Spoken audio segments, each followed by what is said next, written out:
Good afternoon, Niner faithful. Welcome to another episode here with your host, Rob Schuh, and my fantastic guest that I love to bring on Fridays, Jack Hammer of the Santa Rosa Press Democrat. Jack, how are you doing today? I'm doing good. It's Friday. Can't beat it. Can't beat that at all. Melvin coming in right away to throw back that name for our show. Hammer and Schuh, attorneys at law. We'll hammer them in court. We'll beat them so badly that you'll walk out of court wearing their shoes. We gotta work on that. We gotta abbreviate it some, but there's something to it. It's getting closer to an official name for the show, and I'm all here for it. That's for sure. I like it. Absolutely. Well, I have to give a special nod before we get started. I loved the thumbnail image that I used for this video. Any of you that saw it, it is the Lord Fangio, the Dark Sith Star Wars tie-in. It's epic. That is from Everett Days. I have his link in the description of the video. You should follow him on Twitter if you do not. He does phenomenal work.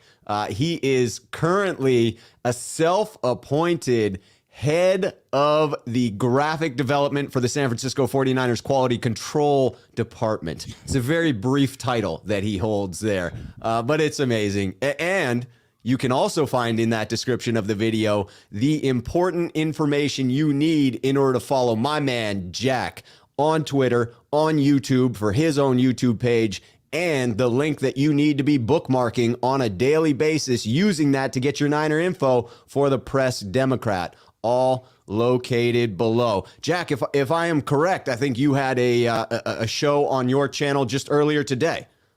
Yeah, I did. I had a show earlier today. Had Coach Noah Johnston on. We talked of obviously Joe Montana, Jimmy Garoppolo, Trey Lance, coaching changes, and a lot of things going on. Who are the 49ers? What are the positions they need to focus on this offseason and things like that. So it was fun. It was a good conversation. Lovely. It is an exciting offseason. It's an offseason that seems to be on the same level or more than the one we had last year, which seems impossible to do. Last year, people were coming out with T-shirts that said, "I survived the 2021 draft." It feels like we're going to need "I survived the 2022 offseason" because it's that much bigger. There are that many more pieces to figure out. You still have the Trey Lance conundrum that is sitting there that the fans seem to want to debate endlessly, and I can't blame them. So we will definitely get into it. I want to say what's up to some of the people in the chat. Vinny Mac, I appreciate you doing the good work. This is the offseason, so I have to call it out more frequently than I usually would. But it is the slow time of year. Jack and I greatly appreciate any of you that go the extra effort to hit that little like button down in the corner, to consider subscribing to the content if you enjoy it. It is something that helps us amplify our signal and get out there to more people. And I got to say, Jack, people are loving the Hammer and Schuh. I'm telling you, we're close on that. We are close. We're getting there. I like it.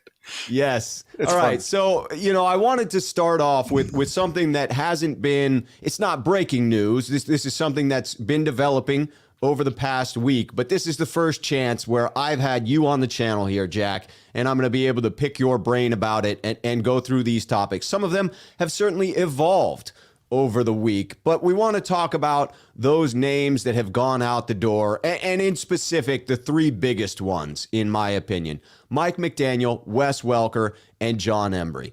All different circumstances, but let's start with Mike McDaniel, who obviously goes to the Miami Dolphins to be their new head coach. We had, a little bit of a conversation on Twitter where I thought maybe Mike would choose to stay because it was a dumpster fire there. He says, no, there's no red flags. There's no reason not to go to Miami. He is gone. Takes a couple of folks with him, but specifically with regard to Mike McDaniel, Jack, what do you think we lose with Mike walking out the door other than his amazing one-liners to start those midweek pressers?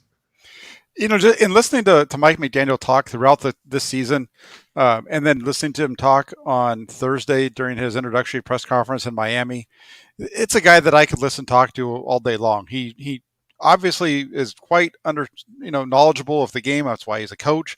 But then also the way that hearing him talk about the way that he views coaches and the leadership qualities and the teaching and all that kind of stuff, it's pretty clear that he gets what it takes to be a high level coach.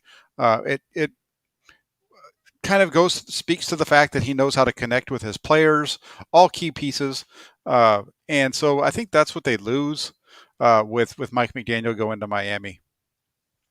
Yeah, that makes sense to me. I wondered, and I still wonder, whether when he gets to Miami and is the head coach, he's such an analytical guy. That jumps out off the tape to me. When you hear him speak, when you hear him talk about schemes, that he's clearly quite intelligent. I do wonder if his personality type as a leader of men will come across immediately. I think it grows on people. I thought we witnessed that with the San Francisco 49ers, that you saw there were some players, Brandon Ayuk in particular had mentioned it at one point in time, where initially there may not have been that vibe because he doesn't come across as a Mike Tomlin type or, some bold leader of men. He's much more of the bookish type of personality. I wonder if that hinders his progress there with Miami.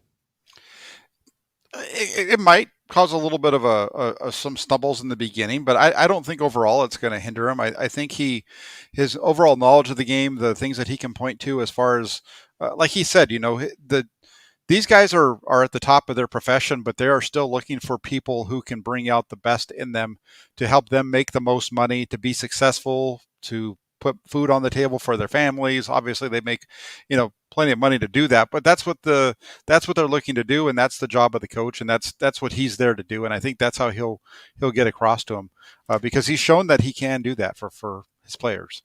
Yeah, and it's fair to assume that they will walk into this assuming, believing that he is that intelligent coach, that he does bring that wealth of knowledge with him, that he can help them get to the next level. Because I do believe that's why we continue to see coaches poach from Kyle Shanahan's tree, is that people want a piece of that genius. And certainly Mike McDaniel comes across as the mad scientist type.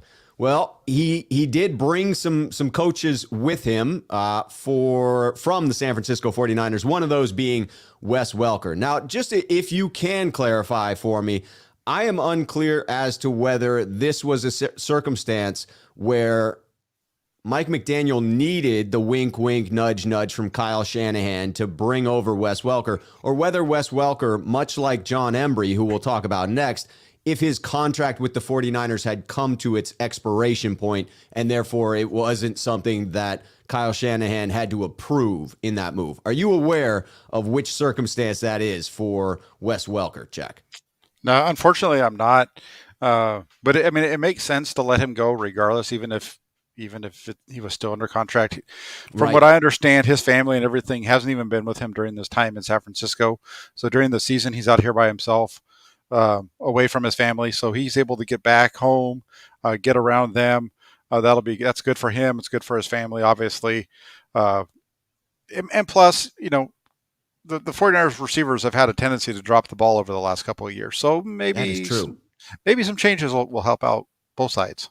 It may actually assist us in taking the next step. He has done what he needed to do in getting Debo to all pro freaking level.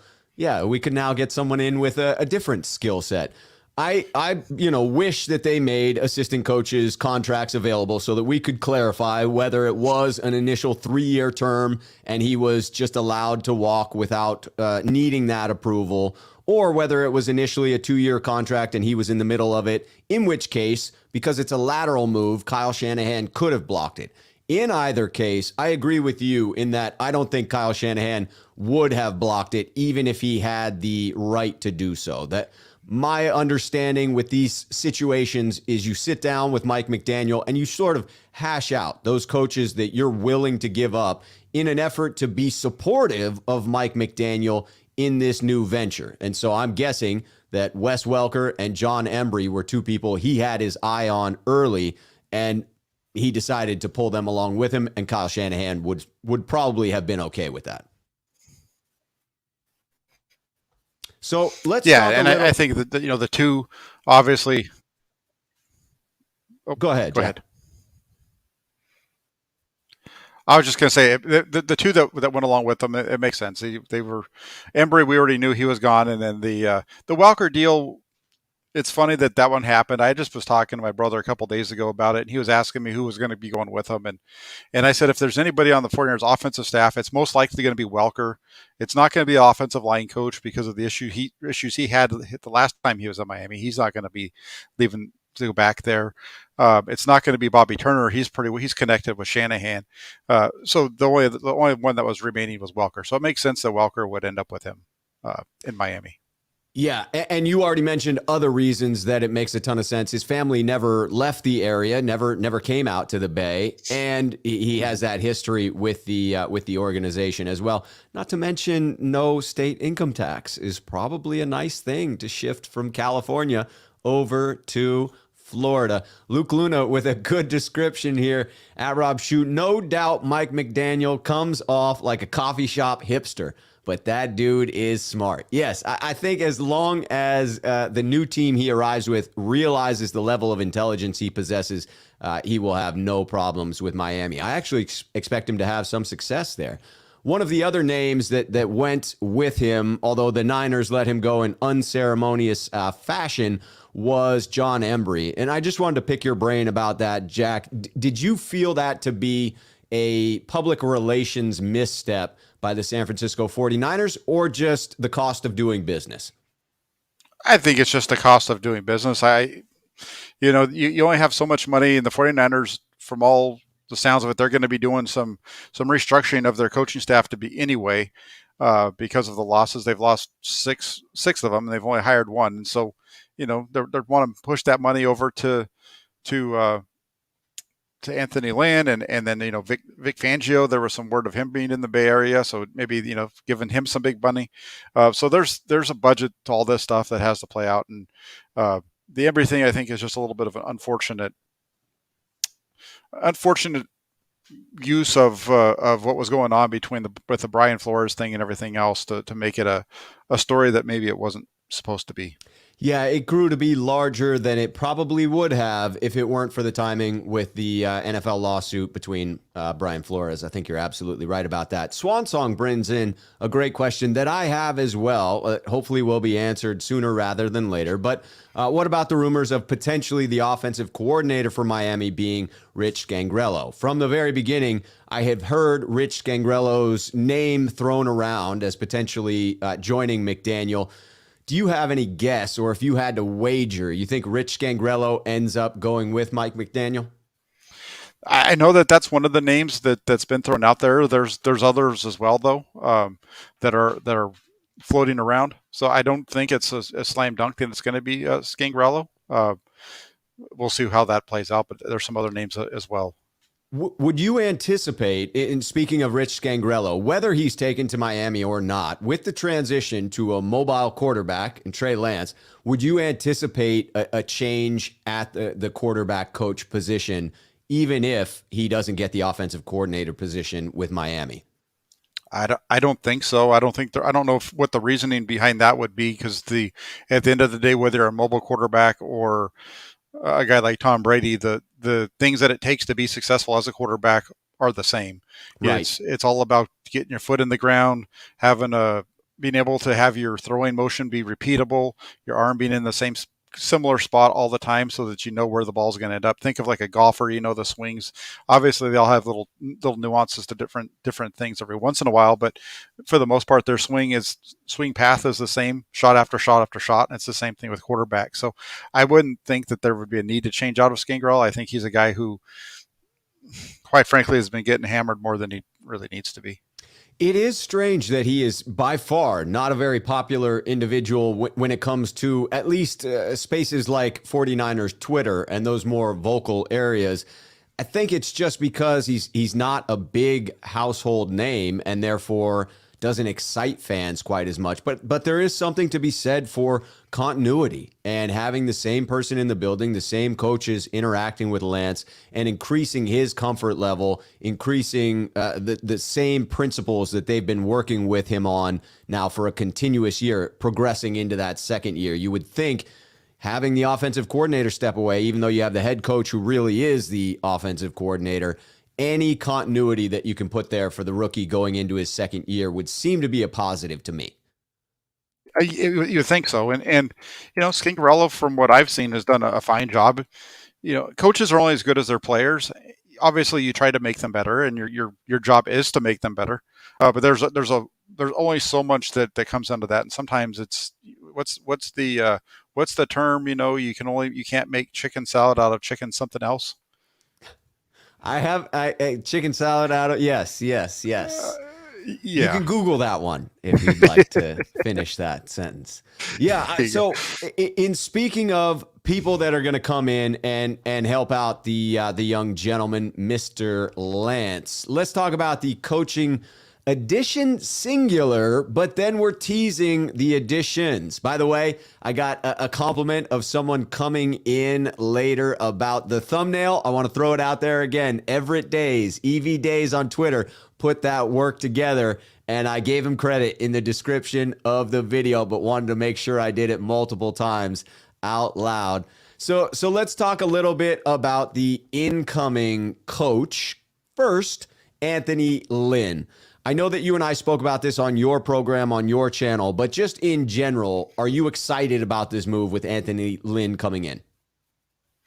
Yes, there's plenty of reason to be excited. He's basically coming in and taking over McDaniel's role as the run game coordinator. I think that we haven't had a chance to hear from the 49ers on that, but that would seem to be the logical changeover that you're going to see here, considering his background. Lynn's been a running back coach and an offensive coordinator throughout the majority of his time in the NFL, and he was the head coach down there in Los Angeles with the Chargers for 4 years.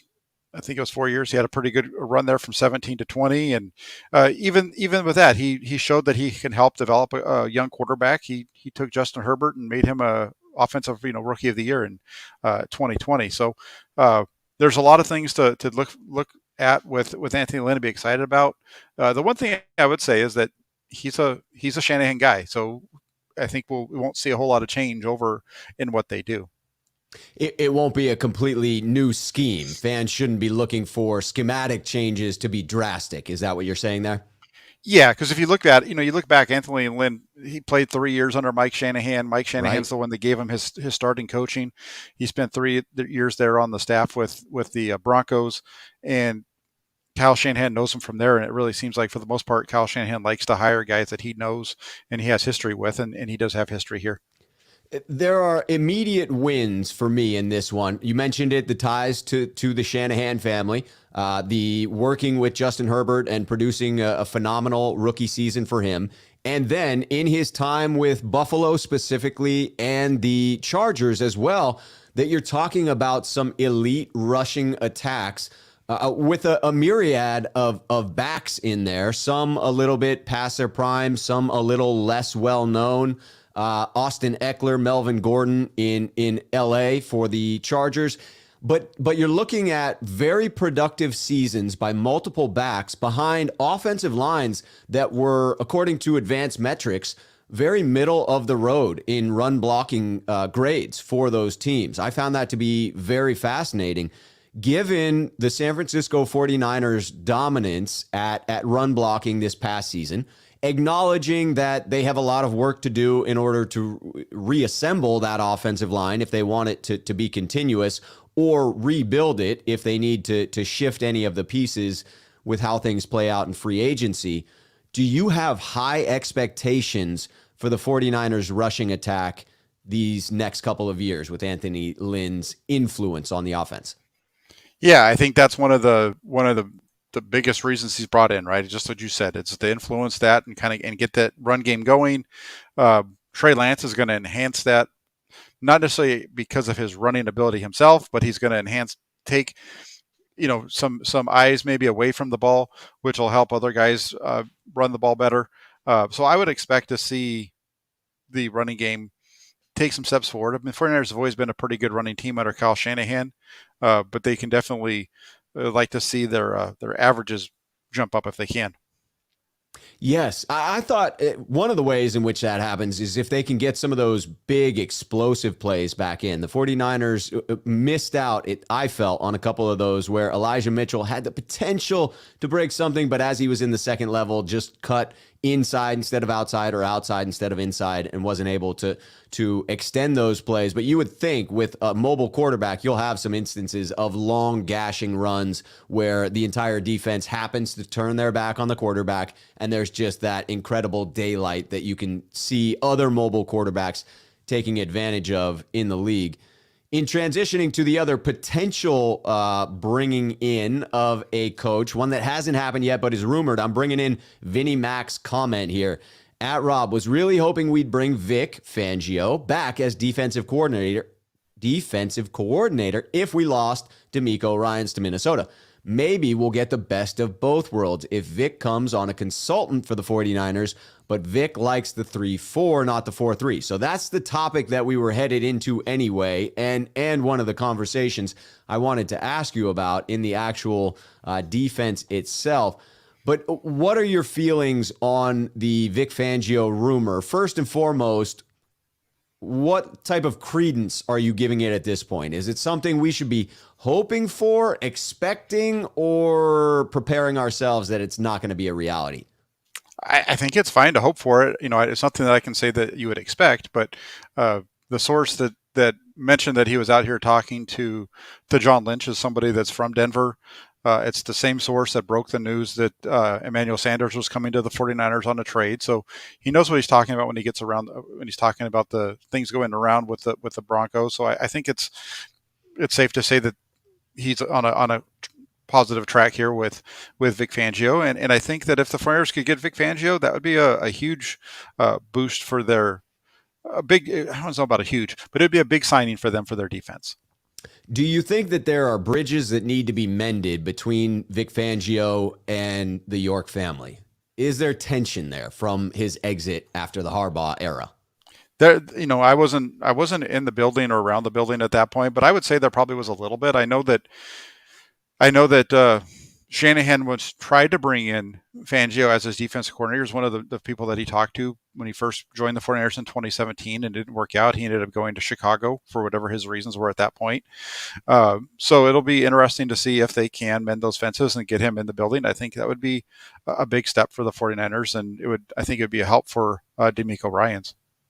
Yeah, I love this as a perfect transition for defensive coordinator. It raises all boats, and everything gets a little bit better when you bring in a veteran coach of Vic Fangio's stature. Certainly helps out DeMeco Ryans this year, but becomes a perfect bridge for the seems inevitable end result where DeMeco Ryans is then offered a head coaching position next offseason as a premier candidate, assuming that the defense continues to show the same progression that it did this year. Then having someone in the building that can step in and take over. To me, that's a dream scenario. Yeah, that would be the best case scenario, right? To have a ready built solution already in house that's done it before and done it at a high level, that's been able to get to the Super Bowl as a defensive coordinator and so on. So I think it makes sense from that standpoint, and even from a schematic sense, I think it's a good move for the 49ers. Speaking of the schematic sense, I mean, fans are wondering. Typically, at least the last time Vic Fangio was here and in his stops since then, he has run more of a 3-4, although I think you could probably make the case that it's a bastardized hybrid 3-4, right? Do you believe that if he came over to the San Francisco 49ers as a consultant, that the 49ers would adjust schematically this season or adjust the following season if he became a defensive coordinator? I know that's two different hypotheticals that sort of clouds the picture, but what's your sense of that? How would the 49ers, with their talent, make use of Fangio's schematic tendencies? It's funny because, in the NFL, you're in nickel or in dime probably about 65, 70% of the time. So Right. You're very rarely even in your base defense. And plus, when you go back and you look at the defense that Fangio ran when he was here as the 49ers, at least with what they were doing when he was here from 2011 to 2014, it was a 3-4, but it was more of what they call a 4-3 under front, which is basically it's a 4-3 ish look with a stand up with one guy standing up. So I think they have the personnel already to easily transition into a Fangio scheme. All you'd be doing really is asking somebody like Samson Ebukam, who is a linebacker by trade before he became a defensive end this season, to be a stand-up guy on one end of the line of scrimmage, which he's already shown that he can do. So it could be a pretty reasonable schematic fit with what the San Francisco 49ers are looking to do. If you had to pinpoint, let's say, again, we're into the hypotheticals. We've brought in Lord Fangio once again. He is exuding his influence over the San Francisco 49ers defense in assisting DeMeco Ryans. Would you say that there's one particular position group within the defense that might benefit most from Fangio's influence? Shoot, that's I think when they're looking at this, when you're looking at this team, maybe the secondary, we saw the 49ers run more of a two deep look this year than we'd seen them run past. And that's what the 49ers really focused on during Fangio's time with the 49ers here. So maybe it's geared towards the secondary. Maybe it's geared towards getting some pass rush out of, people not named Nick Bosa. Although I felt like the 49ers did a pretty good job of that. I mean, we know that the linebackers are pretty solid already. It could just be building towards the future and just kind of evolving the defense a little bit, because you gotta kind of change a little bit, or else you're going to get burned eventually. Yeah, absolutely. The only other consultant I wish we could bring in alongside would be Ed Donatel, because that man was a wizard when it came to the secondary in assisting those Vic Fangio defenses as well. But obviously he has got his shot as a defensive coordinator, as he should. I've wondered if it wouldn't have some impact on the 49ers' decisions at linebacker. I have speculated this offseason that Dre Greenlaw feels like that type of fringe player that other teams would be interested in. He has some value and is a bit of a conundrum for the 49ers in that you have a glut of talent there in the linebacker room, and you don't want to let someone walk the following year and get zero compensation back. So you sort of weigh your options of trying to recoup something for the individual while letting some talent go a year prematurely.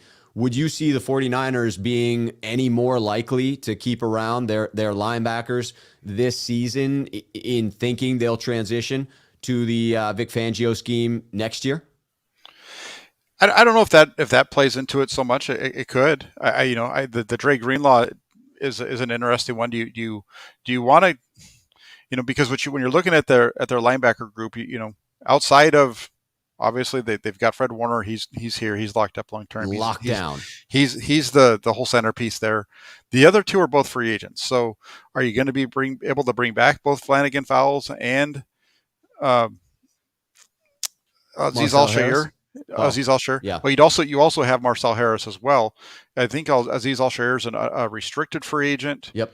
And then the other one is an exclusive rights free agent. So Flanagan Fowles is going to be back with the 49ers because they're not going to let him leave the building.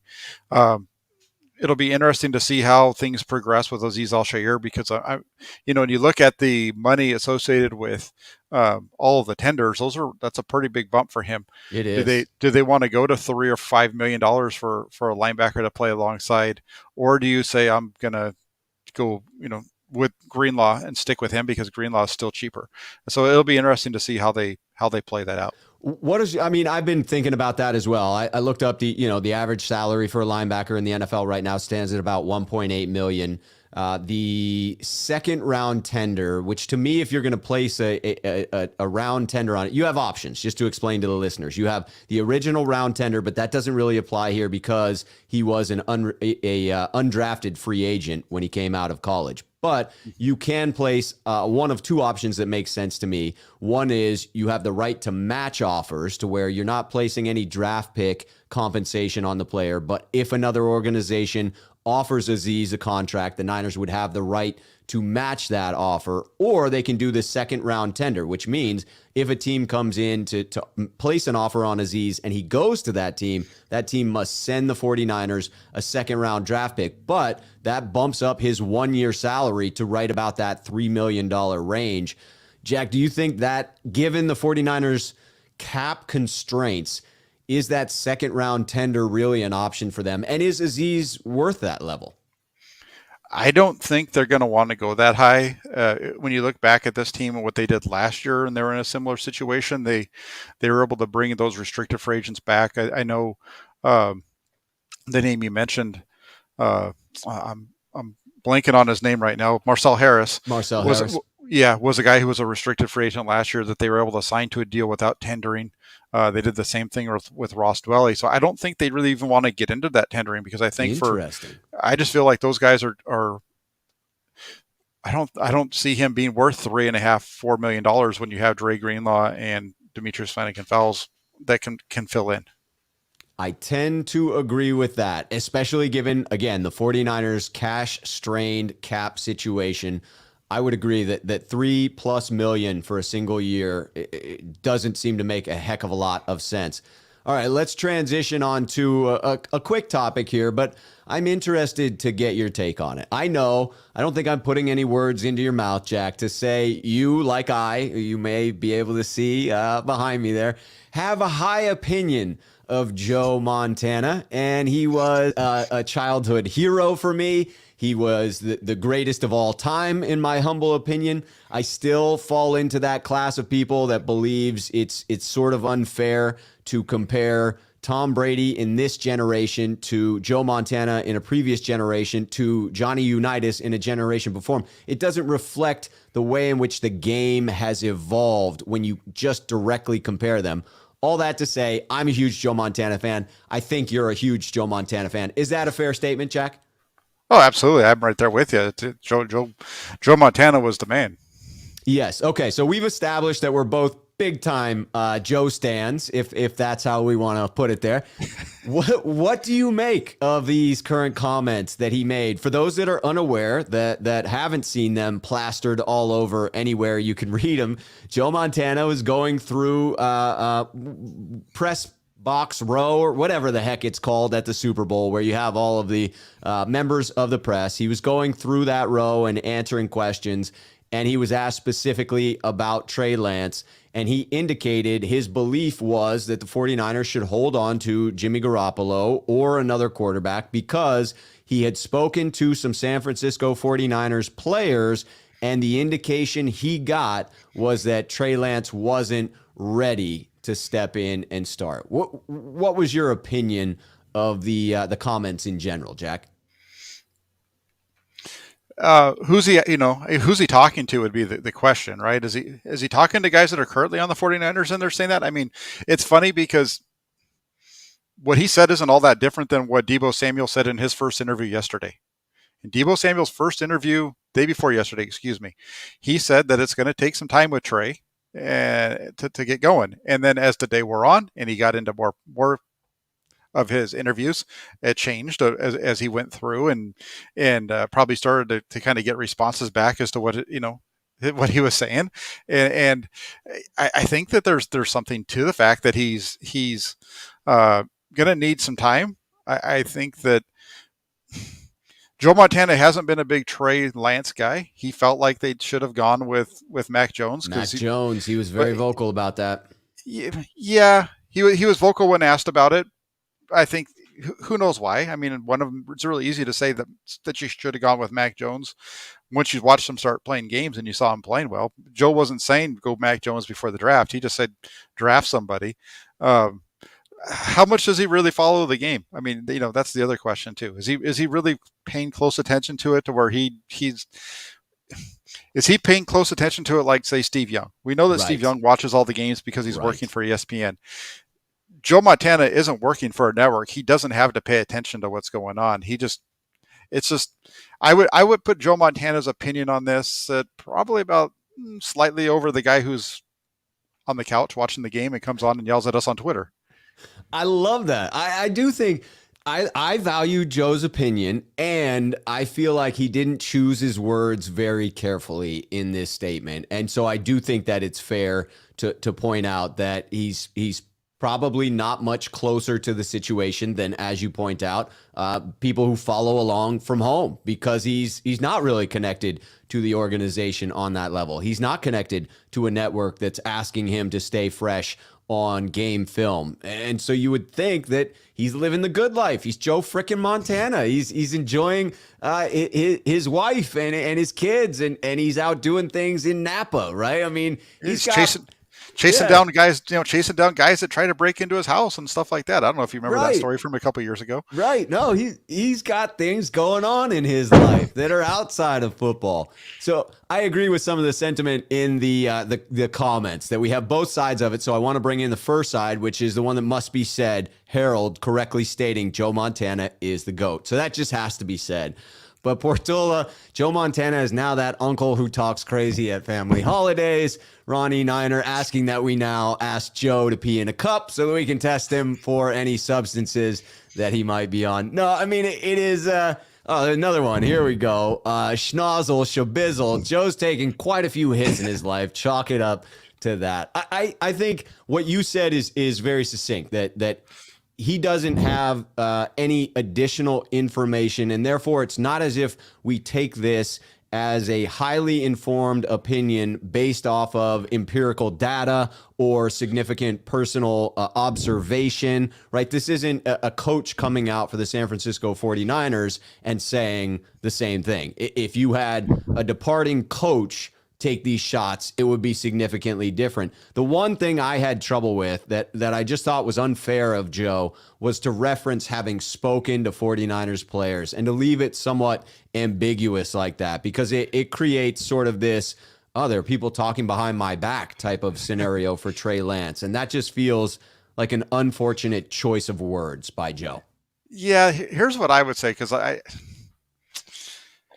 he said he was talking to 49ers players. Was he talking to current players, or was he just talking to 49ers players in general, right? Because, again, it's an interesting thing. I the whole thing with Joe Montana cracks me up, because it all depends on which side of the fence you're on here. If you're a Trey guy, you're the guys who are telling me, hey, he needs to go get drug tested. If you're thinking, well, I'm not quite sure, when you're like, yeah, maybe he's right. I mean, it pretty much gets everybody to tell on what they feel as far as Trey Lance. The same thing happened earlier in the year when he made the comments about Mac Jones. All the Trey people lost their minds then, and they're doing it again now. It's really fun to watch.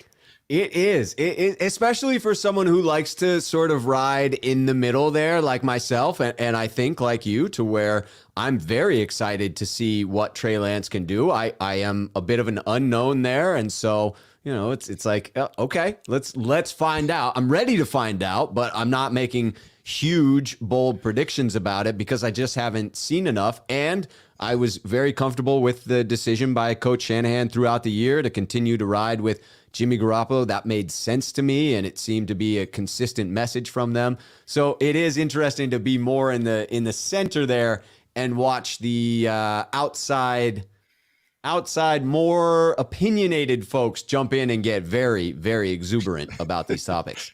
Oh yeah, no, it's a good time, and we'll see. I mean, this wasn't a topic, but you talk about being excited to see Trey Lance take over, and I do expect him to be the quarterback. Although and I feel like he's ready. If Tom Brady wants to come to the 49ers, you do it. The only other thing is, does Jimmy Garoppolo come back? No, that's not going to happen. But I feel like he's going to play. And I will say this about Trey Lance: I feel like he can step in 2022, given what we saw from him going from week 5 to week 17, and that he's going to be able to step in, and we're not going to see a downslide in the quarterback position. I think you're going to see the quarterback position be roughly about the same as it was this year from a passing standpoint. It might even be a little bit better by the time you get to the second half of the year. So I feel that's why I laugh at people who tell me that I'm a hater on Trey Lance or I'm a Jimmy guy or whatever, is that I've said all along, Lance is better off, I think, working out and playing on the side so that he can screw up over in practice, but not in the games. I don't feel like he was ready to play week one, especially after watching the way that he played as training camp were on. But he's a guy who I feel can come in and do what Jimmy Garoppolo does, and the team I think will rally around him, and I think they're going to be just fine with Trey Lance. I think so too. 49er faithful need to have patience at the beginning of the year, but I agree that the upside is huge. And as the season progresses, I expect good things. I hope for good things. And I think it's reasonable to expect them to some level with patience. All right, let's transition to a fun topic here. I'm throwing this little known fact out there, giving props to Matt Barrows for the article that he wrote about Bryant Young being inducted into the Pro Football Hall of Fame. Well deserved. He was apparently, I did not know this until this morning, the original wide back. He had that nickname coming out of Notre Dame, and it was assigned to him. I'm just gonna guess that it had nothing to do with, being wide receiver and a running back. Maybe more to do with something that Sir Mix-a-Lot likes to talk about quite a bit. That's my guess for where you get wide back as a nickname coming out of college. But I just wanted to give you a moment to give your high-level sort of appreciative statement as a Niner fan through those eras, a diehard. I know you may have even been there that Monday night game where he got injured, but what was your feeling on Bryant Young as a player? He's just a stud. He was an amazing football player from the day that amazing 49er from the moment that he joined the team. 94, him and Dana Stubblefield really were a heck of a tandem together. Amazing. They really helped with that whole defensive line. I know there was Deion Sanders and stuff like that, but you saw that team. They had a big role in the 49er success, getting to the Super Bowl that year. And then it's funny because I really feel like, I know we're focusing on Bryant Young, but Bryant Young and Dana Stubblefield as a combo the 49ers were at their best when those two were on the field, because they went to the Super Bowl there in 94. A couple years later, Stubblefield leaves. 49ers kind of had a little bit of a backslide. Stubblefield comes back, and the 49ers are back in the playoffs again, and they had a couple of good years after that. But Bryant Young was just a heck of a player, and you're right. I was in the stadium that night when he broke his leg, and as was I. I can't believe how many games you and I were probably at together and at opposite ends of the freaking stadium. No, I'm sure we were. If you go back, any game for the 49ers from 1985 to 2003. If you were there, I was there. So yes, I love definitely. It. So. I mean, in just talking about how special he was with the team, so that those that didn't necessarily watch him have an idea of it, he came in, you mentioned it, he was the number 7 overall pick in 1994, was a part of, in that rookie season, a magnificent year in which the San Francisco 49ers won that vaunted 5th Lombardi that we have yet to be able to replicate since. And you listen to Michael Irvin talk about him. You listen to other players talk about playing against him, and they just describe him as a monster. Just the impact that he had.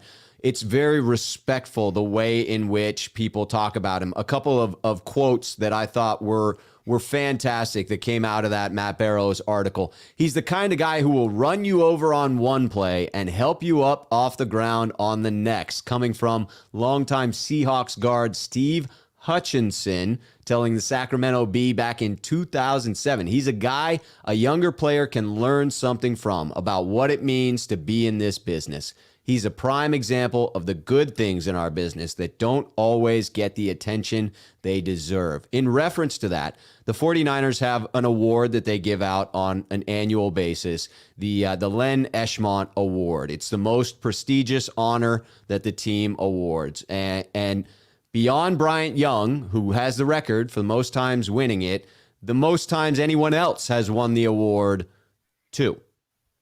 Bryant Young has won the award 8 times. 8 freaking times. Like, he was a monster on the field. He was a gentleman on the field. He was a gentleman off the field. And he just was a character guy. Ends his career with the San Francisco 49ers. They beat the Bucks, who are playoff bound. I think it was 2005. He gets carried off the frickin' field by his teammates. I mean, what an amazing way to end your career as a San Francisco 49er. Oh, I know. Yeah, he was a great 49er. Like you said, he was, to win the Eschmont Award as many times as he did shows how important he was and the type of person that he was, and that the guys in that room really followed along with what he did. And it's just too bad that they didn't have the teams, around him like they did earlier in the 90s, because he's a guy that definitely deserved to make it to more than one Super Bowl. He really did. That's tough to watch someone like that you respect so much, that has that success in the first year of their career, and then has to go through the struggles that he did with the traumatic injury and breaking both of the bones in his lower leg, and coming back from that to have his second best total that year in sacks. His career best was 11 and a half, but he comes back the year after as the comeback player of the year and has 11 sacks in that one. Just wild. I got to throw out Jason Aponte put this one out that I hadn't seen anywhere else. But in the first year that they began to track tackles for loss, Bryant Young had 19 in 1999. It's 11 sacks, 5 passes defended, 19 tackles for loss from the interior in those 16 games. Just an impressive career and a well-deserved nod for Bryant Young headed into the Pro Football Hall of Fame. Yeah, and he was, when you look at his numbers, he was over double digits in tackles for loss 4 times in his career. That's not even including, like you said, from 94 to 98 when they didn't track that stat. So he was a guy who, as I heard Matt Mayoko talking today about the process of getting him into the Hall of Fame, they were able to just go out and get a whole bunch of guys that played against them and played for offensive linemen, defensive linemen, who were able to really speak to the fact that Bryant Young deserved to be in the Hall of Fame. So it was great to see him go in. I know 49er fans, that we're talking about Bryant Young, but they're a little bummed out about Patrick Willis not going in. And I just say, just give it some time. It's taken a little. Bryant Young had a more storied NFL career really than Patrick Willis, and it took him this long to get in. So just give us some time. He's going to be a Hall of Famer at one point. Yes, the only one that I fear gets skipped that deserves it would be Roger Craig. It's a crying shame in my book that he has not. And there are folks that are putting together incredible campaigns to try and get him into the Hall. But sometimes it does take time, and it's not to say that it couldn't happen for him at some point. That's for sure.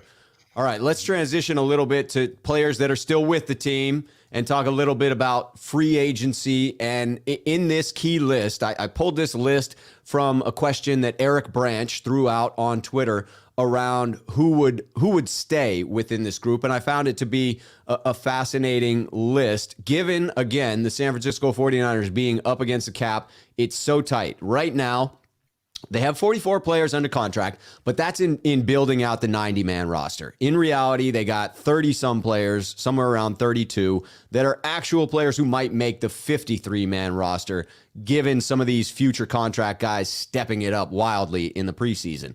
And with Jimmy Garoppolo on the books, they are currently projected to be over the cap next year. So they got to get rid of Jimmy, and in doing so, they get themselves about $20 million of cap space. They're probably going to arrange 1 or 2 other contracts to kick some money down the road, bring in more available cap dollars. I say all that to emphasize just how tight it is for the San Francisco 49ers. The names that I want to walk through, Jack, are Laken Tomlinson, DJ Jones, Raheem Mostert, Jason Verrett, K'Wan Williams, Arden Key, and Jaquiski Tartt. And I thought we would just converse a bit on each briefly, giving our thoughts on whether the 49ers should prioritize those individuals and the likelihood of them getting significant interest from other teams as well. So if we kick that off in talking about Laken Tomlinson, phenomenal season. Truly, he and Trent Williams anchored the left side of that line. You would think the rest of the line shakes out to where Trent Williams, obviously locked down. Laken, a free agent. Alex Mack, still signed for 2 more years, but has yet to verbally confirm that he's going to be back. But as of right now, no reason to believe that he won't be back. The right guard position, very much in flux. You certainly have the rookie, but Daniel Brunskill, who started the entire season, is a free agent as well. And then Mike McGlinchey coming back at that right tackle spot with Compton as a free agent as well. So do you think the San Francisco 49ers prioritize Laken Tomlinson as someone that they want to re-sign? I think that he's a priority. I think it's going to be tough for them to sign him. Yeah. Because I think somebody's going to overpay him. it depends. I think his value is probably somewhere in the $8 million range. I think over the cap has him right about $8 million a year. I think his current deal was at 6. So, according to over the cap, they have his valuation about $2 million more than his current deal. That's doable for the 49ers. But if somebody's going to give him $10-12 million, then I don't think he comes back to the 49ers. That's getting a little up there for a guy who, even though he's played almost every snap for the last 3 years, I know for sure he's led the team in snaps on offensive side of the ball the last 3 years. I think that's starting to get up there in age, and he's a very good run blocker. He's a little bit of a liability when it comes to pass protection, and I think they're going to try to move on and get somebody else if the cost it gets up to that number. But he is one of the guys who I wrote down yesterday in my article yesterday that he should be one of the top focuses.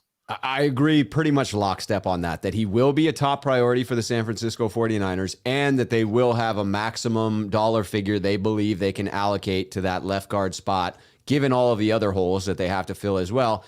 And that there's an extreme potential for another team to come in and pay him closer to the $10 million a year range in order to get that deal done. He is an absolute Iron Man. I want to say that some of the only snaps he's missed since being here are to tie his freaking shoe, because his laces have come undone, right? I mean, it's rarely ever even injury. I think there was one instance where, again, one of my favorite beat reporters, Matt Barrows, may have jinxed him once with the, hey, he's never missed a snap, never missed a game, and then he had the very minor injury there. But it is, for a team that has struggled with injury, it'd be nice to get him back to lock it down, but we shall see if someone else overpays.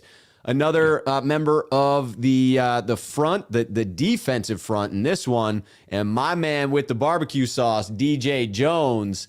What do you see as the 49ers prioritizing DJ as a member of that defense? And do you think it's likely that he's back this season? Yeah, he's actually the top of my list as far as the guys that they need to bring back. He's, when you look at the defensive line in the middle, he's brings it. He is the guy that they were hoping Javon Kinlaw would be, I think. He had the 56 tackles, 10 for loss this year, which were career highs for him. He was able to make it through the season fully healthy for the first time in his career. 550 total snaps. When you look at going back to over the cap, and take it for what it's worth, right? Because they're giving you a valuation based off of the numbers and so on and so forth. Right. Their valuation of him would be $5.4 million, right in that ballpark of $5.4 million for 2022. That's an increase of about $2 million. It seems like pretty much all these guys we're going to talk about when you look at the over cap valuations are roughly in that ballpark of only about $2 million. So if you can get DJ Jones to sign to come back here for $5.4 million, I think you need to do it.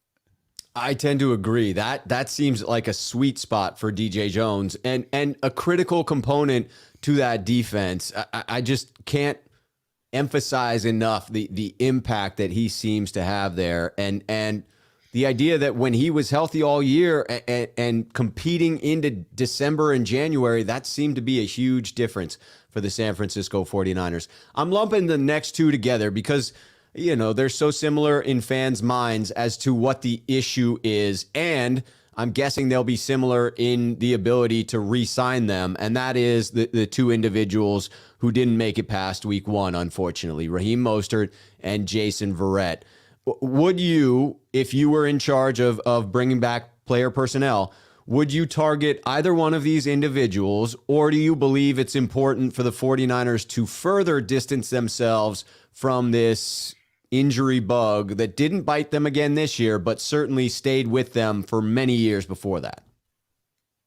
Well, I have Raheem Mostert as my fifth most important 49er to try to re-sign. I think that if you can get Raheem Mostert back at $3 million or less, I mean, he was at 3.6 this year. I mean, getting $3 million is a big number for him, I think, given the history of injuries. Right. But I do think they're going to be battling against, teams like possibly the Dolphins and some other teams for his services. But he's a guy who I think the 49ers need to bring back. And the reason I feel like they need to bring him back is they need to get Deebo Samuel out of the backfield. I like seeing Deebo Samuel run the ball as a running back, but that's not good for a guy who you're probably going to be paying close to $23 million a year on his new contract that he's going to Right. sign this year. Plus, you and you saw the tweet that I had yesterday with regards to Deebo Samuel, and because our favorite writer was talking about Jerry Rice and his big numbers, and how he had Joe Montana, and I said, well, it was actually with some other guys, but I believe that Deebo Samuel's the best wide receiver at the front has the potential to be the best 49ers wide receiver since Jerry Rice if he stays healthy. He put up his total yards were second in the history of the 49ers this year, not far off of Jerry Rice's best year. I know he had 17 games. Actually, I think he only played in 16, right? Because I think he missed a game at some point. Right. So, his 16 games, you could put them up with 16 with Jerry Rice's best 16, and they're only off by about 100 yards. And if Raheem Mostert's on the team, Deebo Samuel is getting those yards as a receiver, because Deebo Samuel through week 10 was at 979 yards. Again, second most in the team's history, behind only Jerry Rice, who was over 1,000 yards a couple of different times in his career. So this is a guy who can be a tremendous receiver if you can just have somebody else in the backfield that's explosive. Because as much as I like Elijah Mitchell and everybody else does, I think, and he's definitely a bell cow type of a back, he's not a breakaway threat, and that causes some issues with this team. I agree in basically all of what you just laid out there, especially in the recognition of Deebo Samuel, but then in bringing Raheem Mostert back and the complementary role that he could have within this offense. For anyone that missed the Twitter exchange that Jack was referring to, that was like as close to getting spicy as I get, right? I interpreted Grant's comment to be a shot at my childhood hero, Jerry Rice. There's only one person that has a fonder spot in my heart than number 16, and that's number 80. And it wasn't necessarily a shot at him, but I interpreted it as such, and I staked my flag about defending Jerry Rice. Hey, celebrate Deebo all you want, but don't throw any shade at the GOAT. I mean the unquestionable GOAT, but it wasn't all that spicy. But again, that's about as spicy as I get. So if you want to see that, head over to Twitter and check it out. The exchange between Jack, Grant, and I yesterday, I believe it was. All right, well, we're coming to the close of the show, so let's lump these three together. Of the three, K'Wan Williams, Arden Key, or Tart at safety, of those three, who are you prioritizing most to bring back if you're the San Francisco 49ers? Well, I think you start off with, say that again, you have Tart, K'Wan Williams, Jaquiski Tart, and Arden Key. Yeah, it's Tart, Key, and Williams in that order. For me, Tart is a guy who he's a difference maker in the secondary when he is able to play. Yeah. The problem with Tart, and what's the reason why he's not getting paid the big money, is because he is the Jimmy Garoppolo of the defense when it comes to availability. You look at he had only played 36 games over the last 4 years before this season, and that was with playing almost a full season in 2019. So he's missed a lot of time around that after his rookie year. So he's had that injury history. But I think he's the guy that you want to bring back. I feel the same thing with Arden Key. Key's a guy that's going to be a tough one because he's probably going to be about $3.5-4 million next year, which is roughly what which is roughly what we saw Kerry Hyder get from the Seattle Seahawks to go up there after having a really breakout season in 2020 with the 49ers. So I would like to see Arden Key. I think he's important to the middle of their pass rush. Do they go ahead and spend that kind of money to bring in a guy that's a rotational piece that's only going to be playing probably 40% of the snaps? Maybe not, but I would like to see him come back. And then as far as K'Wan Williams, he really struggled as the season went along. Yes, he did. He was lucky that Aaron Rodgers was as bad as he was in the game against Green Bay, or else the 49ers would have lost that even after the blocked punt. If Rodgers just throws as a wide receiver that's wide open over the middle of the field. Yeah, I tend to agree in that order, in that I believe K'Wan is probably the easiest to replace. And then I'm stuck between Arden Key and Jaquiski Tart. I do feel that the 49ers have a strong track record of being able to bring in cast-offs along the defensive line. Chris Kosarick has had the ability to coach up many people that have stepped in, and therefore you would think you could have some role players come in and contribute that pass rush that you would lose if Arden Key gets a bigger payday than you saw Kerry Hyder get last year. If it's about the same, I would anticipate that the Niners are able to bring him back and that Arden Key wants to return. He's talked about the brotherhood being very important to him. Jaquiski Tartt seems to be the most difficult to replace, at least with who's currently on the roster. I'm a little bit skeptical with someone coming back off an Achilles like Tavarius Moore, and so I just don't see the obvious fill-in. Hufanga, maybe a step down. I tend to agree with that. All right, in closing, just short, while we are wrapping this thing up, I do want to say, hey, we got a lot of people here. If you enjoy the video, please do hit that like button before you head out, before we hit this last topic, and go down into that description and go over and follow Jack on Twitter, YouTube, and the Press Democrat. Get that bookmark so that you can go there daily to get those stories coming up there. Very good stuff and not behind a paywall. But in this last topic, it's obviously Super Bowl Sunday this weekend, Jack, and I'm sure you're not as excited about it because of the end result of the last game, much like myself. But who you got in this one? What do you think are the deciding factors, and what's your prediction for who actually wins it? There's a game this weekend? No, I think the Rams, if you just look at it on paper, the Rams should probably be the team to win. I'm going to be pulling for the Bengals, though. That's the team that I want to see win the game. I want to see them get a Super Bowl trophy over the Rams. Yes. I just don't want to hear Rams fans talk. I don't need to hear any more about the Ramily. So right. But the thing here is that the 49ers, the Bengals are very similar team to the 49ers in the things that they do. They have a little bit better quarterback, obviously. They have some really talented wideouts. I think this is a game that's going to be very close, and I wouldn't be surprised to see the Bengals come back to win this game late.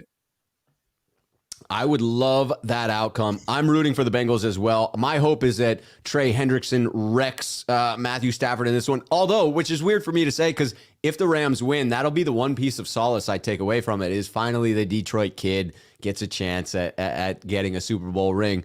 But I am much more in favor of the outcome of the Bengals taking this one home, because it just would be great to see Joe Burrow after that game. And, I just hope they don't dub him Joe Cool. Give him a different damn nickname. That one's taken by the frickin' GOAT, okay? But other than that, I like the kid. I like the Bengals. I'm rooting for the city. I did a podcast with Taylor of the Who Dey podcast. He was a great dude. I'm rooting for him to celebrate, much like his generation that have not seen success for those Bengals.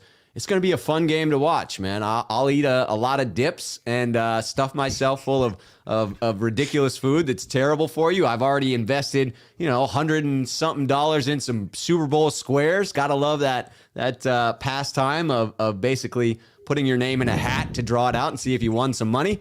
So it'll be a fun time, Jack. I'm looking forward to it. Wish it was our Niners in there, but it's Super Bowl Sunday nevertheless. So I hope you enjoy it as well, my good friend.